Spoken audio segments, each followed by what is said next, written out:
Assalamualaikum warahmatullahi wabarakatuh. Ketemu lagi dengan Gusti Yeni Family Trip. Kali ini kami akan mengupas tentang perjalanan kami selama 3 hari 2 malam explore Madura. Jadi ini adalah bagian dari 32 hari road trip kami di bulan Februari sampai Maret. Jadi sebelum puasa itu kami 32 hari road trip keliling Jawa. Udah deh, alhamdulillah nyampe. Setelah jembatan Suramadu kami belok ke kiri lewat jalur utara menuju Sumeneb. Tak lupa mampir di Bebek Sinjai. Ini restorannya yang baru kiri jalan. Jadi sebelum Bebek Sinjai yang lama. Ini enak banget ya, 3 paket plus es teh kelapa muda 90.000 aja.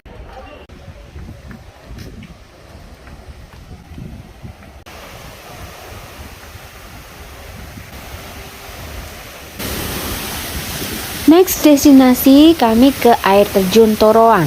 Air terjun Toroan ini tepatnya di Sampang, Madura. Dia ada di kiri jalan. Kalau dari Bebek Sinjai itu lurus saja. Kami kan mengarah ke Sumeneb lewat jalur utara. Nah ini itu salah satu air terjun unik karena langsung turun ke laut. Jadi air sungainya itu langsung turun ke laut. Ini karena angin mendung, hujan, jadi airnya keruh. Ini bagian atas aliran sungainya yang langsung turun ke laut. Tiket masuk ke sini itu 5.000 dewasa, anak-anak tidak dikenakan biaya. Tiket parkirnya 10.000, jadi total cuma 20.000. Kami lanjut perjalanan. Nah, kami melewati Pantai Selopeng. Sebelum Pantai Selopeng ini ada Goa Soekarno. Goanya bagus juga ya, tapi sayang kami kelewatan. Pantai Selopeng ini kalau pas weekend itu rame. Terus ada kuda juga yang berjalan di pinggir pantai, kita bisa naik kuda. Kalau pas weekend rame. Terus tiket masuknya ini sama seperti air terjun Toroan. Jadi total 20.000 plus parkir. Kami di sini sambil ngemil dan beli kelapa muda. Lanjut, kami sampai di Sumeneb. Kami check in di Hotel Kaberas. Ini semalamnya 250.000. Karena kamarnya kecil tapi bersih bagus, jadi kami booking 2 kamar. Nih karena tempat tidurnya ini kecil ya, jadi itulah kenapa kami booking 2 kamar. Terus di sini tuh di hotel ini tuh ada paketan loh. Kapalnya luxury untuk explore ke pulau di Madura. Ini adalah masjid di Sumeneb, Masjid Jami Sumeneb.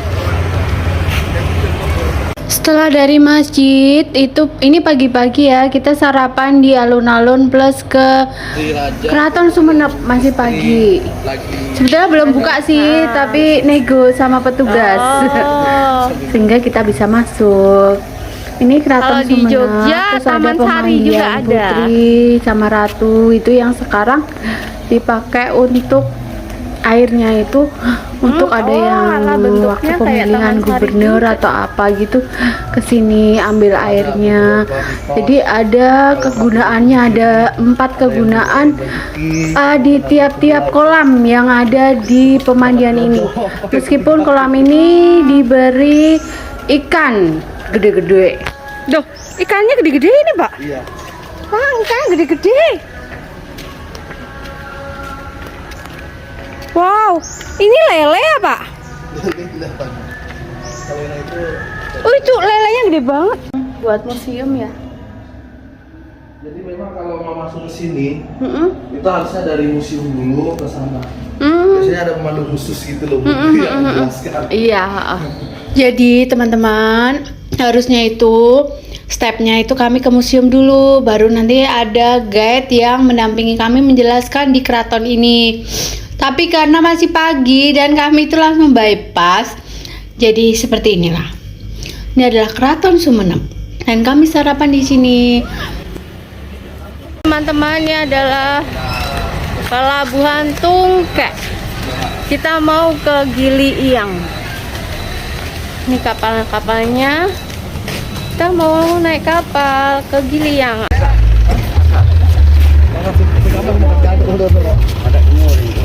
Jadi ini adalah kami menuju ke Gili Iyang.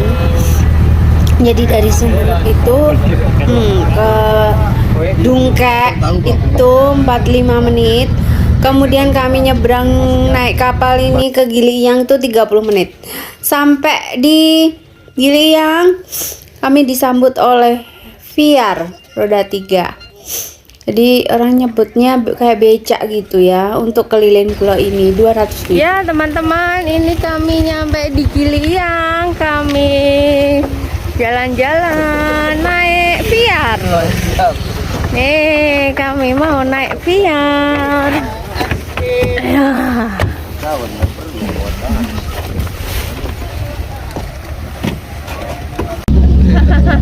Ada bentong.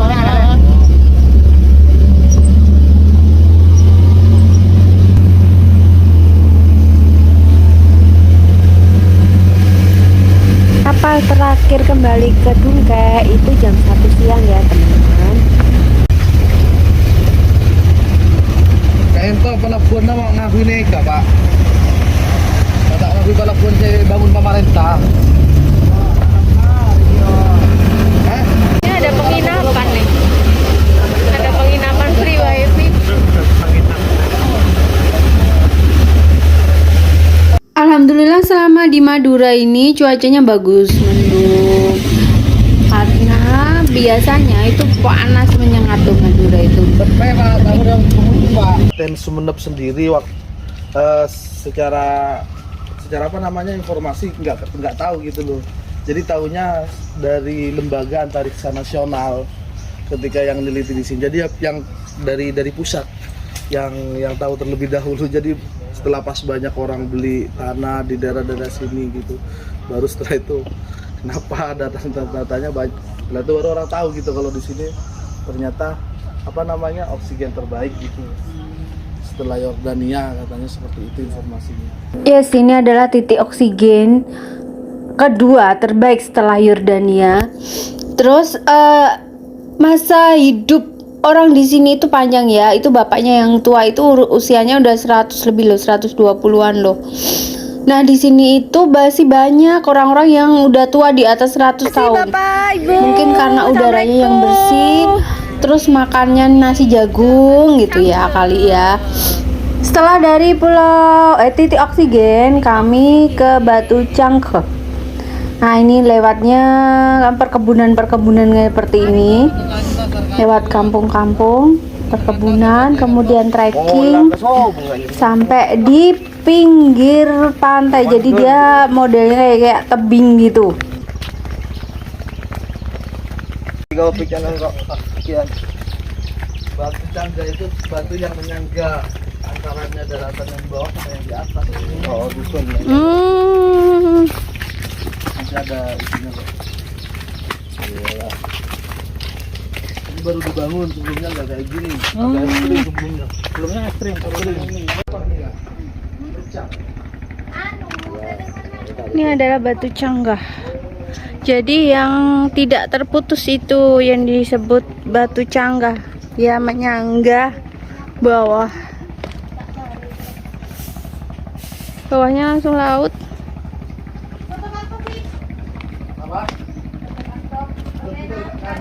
Cakep banget kan.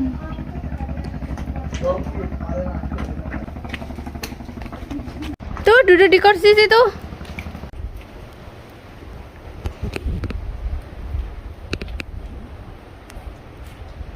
Tadi ada perahu lewat itu dari mana, Bu? Perahu mancing itu. Mancing ya, mancing Perahu apa ya? mancing. Apa? Ajurung pakai Oh, jaring. Jaring. Hmm. Kalau sini orangnya bilang ajurung. Ajurung. Itu Joring-joring. Podai. Podai. Pulau Podai itu, Pak. Sepodi. Sepudi. Iya, sepodi. Sepudewe. Iya. Ada itu yang apa itu yang terkenal sapinya. sapi. Itu Pulau Sepudi ya? Sepudi. Sepudi. Sepudi itu berapa? Tadi Dua kecamatan? kecamatan. Oh, 2 2 kecamatan. kecamatan. Kejem sama Nunggunung. Hmm. 2 kecamatan. Jadi kasih tipsnya sukarela ke yang jaga bersih-bersih sana. Assalamualaikum. Kayak kita dulu di Goa Loyang tuh kan ya. Sendirian malah gitu. Bismillah. Oh, emang ini nembus, Pak? Nembus cahaya. Yang di sana di dalam sana Mas Ibu. Masuk ke dalam Mas Ibu. Oh, gitu. Jadi pas tembus bodong ke lubang luar.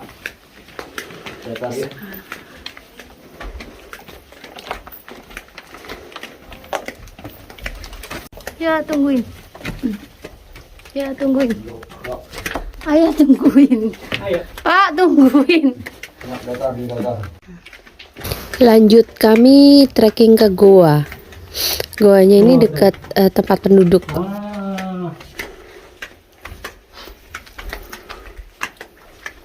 Hmm.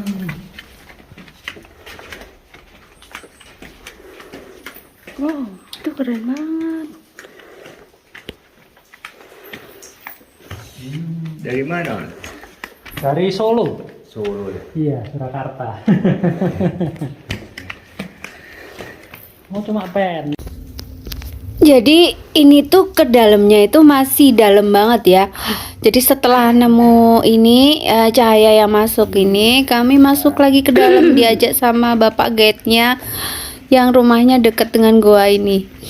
Diajak masuk lagi ke dalam, kami menemukan batu-batu purba seperti pengalaman kami di Goa Jomblang, Gunung Kidul. Ini batu purba ya? Nih, di dalam itu banyak batu purba dan udaranya itu tidak engap sama sekali ya, teman-teman. Kayak batu purba itu. Jangan dibayangkan udaranya engap bentuknya terus sama agak horor gitu, enggak. Sama sekali enggak di sini.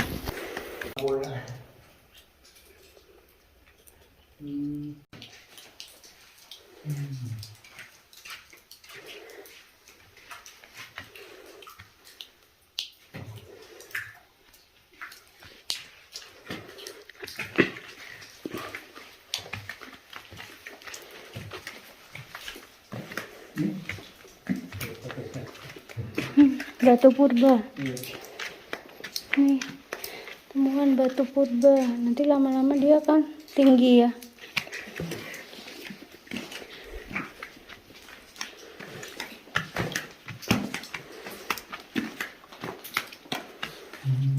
Masih nyala.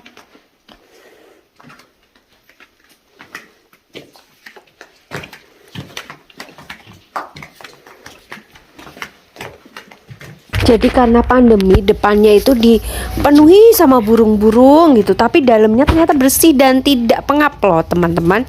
Jadi kami itu masuk sampai dalam banget, diajak sama salah satu bapak ini. Jadi dia penduduk deket tempat ini.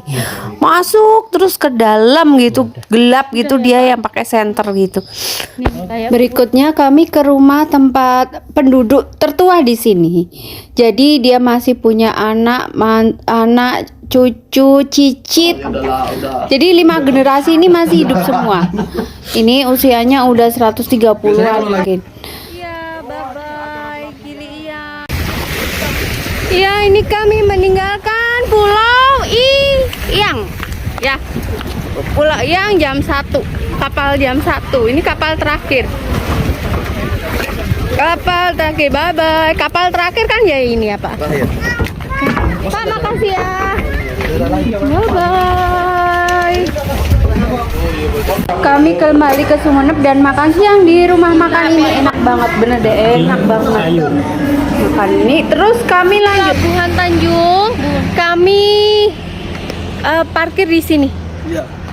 Ini ada tempat parkir mobil kami. Ini loket penyeberangan di Pantai 9. Oleh. Oh enggak. Jotot.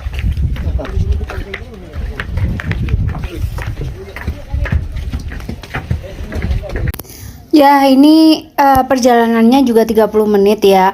Kenapa tidak langsung dari Pulau Gili yang tadi? Jauh, jaraknya itu jauh. Kalau kita via air semua, sekitar 3 jaman loh. Jadi mending lewat darat aja, terus ke pelabuhan Tanjung. Iya lagi basah. Ini kami ada di Pantai 9. Kami menginap di sini. Ini adalah dermaga Pulau Gili Genting. Itu ada Pantai 9. Jadi kapal terakhir jam 6 ya, Pak? Kapal terakhir kalau dari sana jam 5. Oh, dari Tapi masih ada masih. Satu lagi kan. Tergantung dari pengunjung. Kalau pengunjung kan tadi hari Minggu. Iya. Berarti banyak penumpang tadi. Ah. Kalau dari sini jam 4. Jam 4 terakhir. Kami menginap di Pantai 9 ini. Jadi satu-satunya cottage penginapan yang ada di pinggir pantai ini hanya satu, pemiliknya juga satu orang. Ya, ini penginapan kami tadi yang permanen itu ternyata anak-anak kurang suka. Kami ambil yang ini, yang kayu, kan unik kan? Ini suasana maghrib.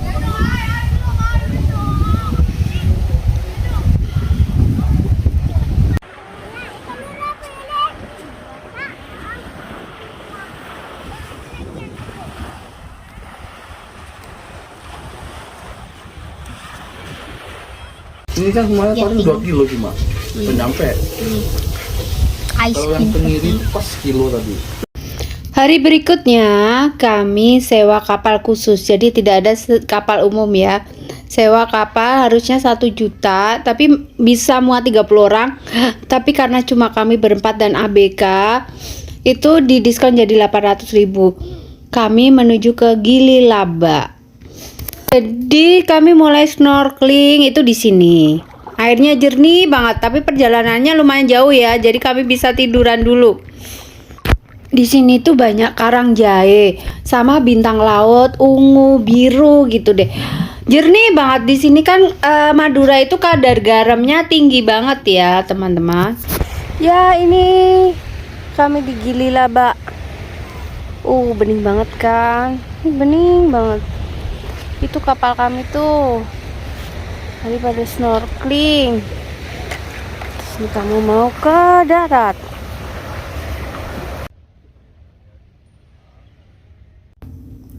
Ya seperti pantainya sendiri kan, sepi banget, tidak ada orang. Jadi anak-anak bebas main pasir. Setelah snorkeling ini kan tinggal jalan ke darat. Nih, setelah puas nanti kami akan masuk ke perkampungan penduduk di pulau ini.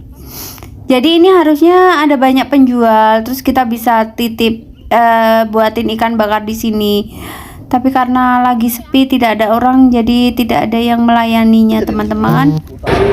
Jadi Pulau Gili Laba ini dihuni oleh penduduk ya. Penduduknya bermata pencaharian nelayan. Dan dulu itu di sini tuh masih primitif banget. Misal kayak PUB, BAB, BAK gitu, dia masih dibuka di pasir, nguprek-nguprek bikin lubang di pasir kayak gitu-gitu sih. Tapi sekarang udah mulai berubah. Tapi yang pasti penduduk Madura itu memang susah untuk menerima sesuatu hal yang baru. Apalagi misal dibikin cottage lah apa gitu, terus yang ada orang luar seperti di Bali, orang bebas mabuk gitu, mereka tidak bisa karena menganut agamanya kuat sih mereka. Seperti vaksin saja kan mereka susah untuk vaksin, padahal udah ditawarin dapat sembako segala macem, susah. Jadi mereka itu tetap berpaham kalau sudah waktunya meninggal ya udah gitu. Gak, misal mau vaksin kayak enggak, itu kalau udah waktunya meninggal ya sudah.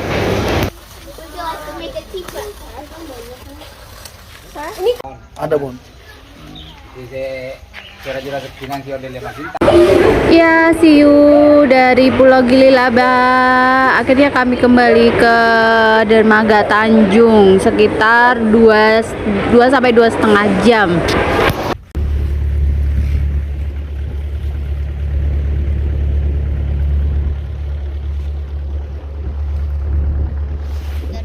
Tuh, Toskanya bagus. Kami sudah sampai ke Tanjung. Makasih ya. Ya, kami berpisah dengan guide kami, Pak Miskali di Dermaga Tanjung ini. Kemudian kami lanjut perjalanan menuju lewat jalur selatan menuju Surabaya. Kami melewati Pamekasan, Sumeneb, Bangkalan. Kami mampir ke masjid, kami makan kuliner di setiap kotanya. Dan terakhir nyampe di Bangkalan itu malam, alhamdulillah masih buka bebek Sinjainya. Sampai ketemu lagi next trip. Setelah ini kami ke Bromo.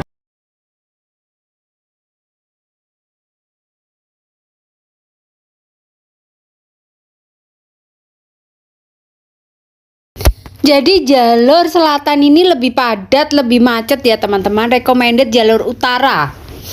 Ya lebih sepi, lancar, dan tidak macet.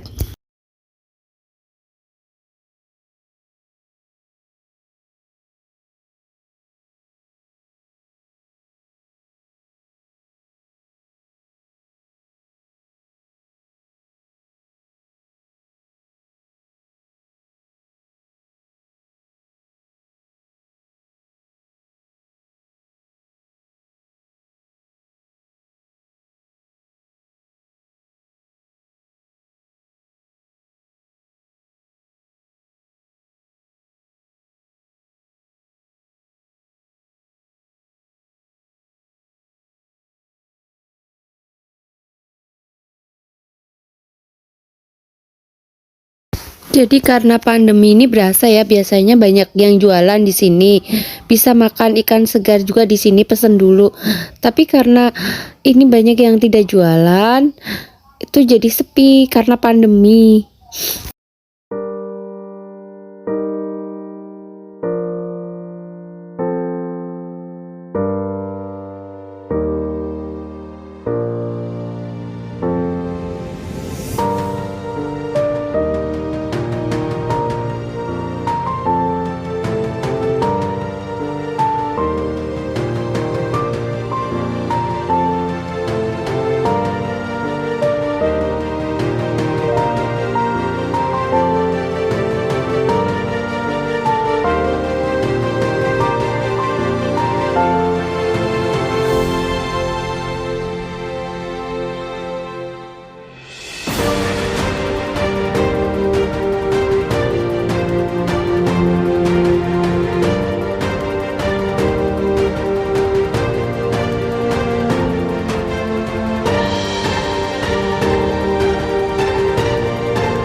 Kami berpisah dengan Pak Mis kali, guide kami selama 2 hari. Kami lanjut perjalanan kembali ke Surabaya. Jalurnya berbeda ya dengan jalur pertama.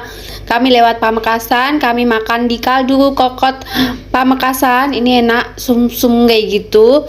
Kemudian kami lewat sholat di Masjid Pamekasan, kemudian lewat di Masjid Sampang juga, kan kita melewatin jalurnya jalur selatan, tapi ternyata itu padet, banyak pasar tumpah, dan berakhir di Bangkalan makan bebek sinjai lagi. See you, ketemu lagi, bye.